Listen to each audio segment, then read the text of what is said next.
अकबर बीरबल की कहानी। रेत से चीनी अलग करना। एक बार बादशाह अकबर, बीरबल और सभी मंत्रीगण दरबार में बैठे हुए थे। सभा की कार्यवाही चल रही थी। एक एक करके राज्य के लोग अपनी समस्याएं लेकर दरबार में आ रहे थे।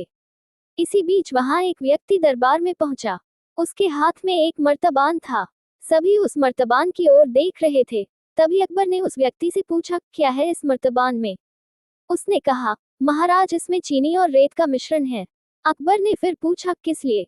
अब दरबारी ने कहा, गलती माफ हो महाराज, लेकिन मैंने बीरबल की बुद्धिमत्ता के कई किस्से सुने हैं। मैं उनकी परीक्षा लेना चाहता हूँ। मैं ये चाहता हूँ कि बीरबल इस रेत में से बिना पानी का इस्तेमाल किए चीनी का एक एक दाना अलग कर दें। अब सभी हैरानी से बीरबल की ओर देखने लगे। अब अकबर ने बीरबल की ओर देखा और कहा, देख लो बीरबल, अब तुम कैसे इस व्यक्ति के सामने अपनी बुद्धिमानी का परिचय दोगे? बीरबल ने मुस्कुराते हुए कहा, महाराज, हो जाएगा, ये तो मेरे बाएं हाथ का काम है। अब सभी लोग हैरान थे कि बीरबल ऐसा क्या करेंगे कि रेत से चीनी अलग अलग हो जाएगी। तभी बीरबल उठे और उस मर्तबान को लेकर महल में मौजूद बगीचे की ओर बढ़ चले। उनके पीछे वह व्यक्ति भी था। अब बीरबल बगीचे में एक आम के पेड़ के नीचे पहुंचे। अब वह मर्तबान में मौजूद रेत और चीनी के मिश्रण को एक आम के पेड़ के चारों तरफ फैलाने लगे। तभी उस व्यक्ति ने पूछा, अरे ये क्या कर रहे हो? इस पर बीरबल ने कहा, ये आपको कल पता चलेगा। इसके बाद दोनों महल में वापस आ गए। अब सभी को कल सुबह का इंतजार था।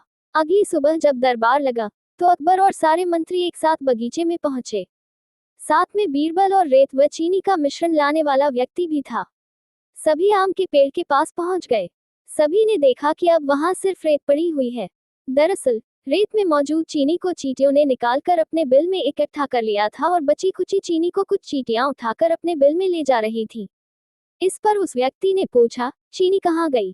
तो बीरबल ने कहा, रेत से चीनी अलग हो गई है। सभी जोर जोर से हंसने लगे। बीरबल की यह चतुराई देख अकबर ने उस व्यक्ति से कहा, अगर अब तुम्हें चीनी चाहिए तो तुम्हें चींटियों के बिल में घुसना पड़ेगा। इस पर सभी ने फिर से ठहाका लगाया और बीरबल की तारीफ करने लगे। कहानी से सीख, किसी को नीचा दिखाने का प्रयास आपके लिए हानिकारक हो सकता है। अगर तुम लोग नए हो तो सब्सक्राइब करो, वो जो लाल वाला बटन है उसके साथ सूर्य नमस्कार करो या फिर अनुलोम विलोम, मुझे नहीं पता, बस क्लिक हो जाना चाहिए।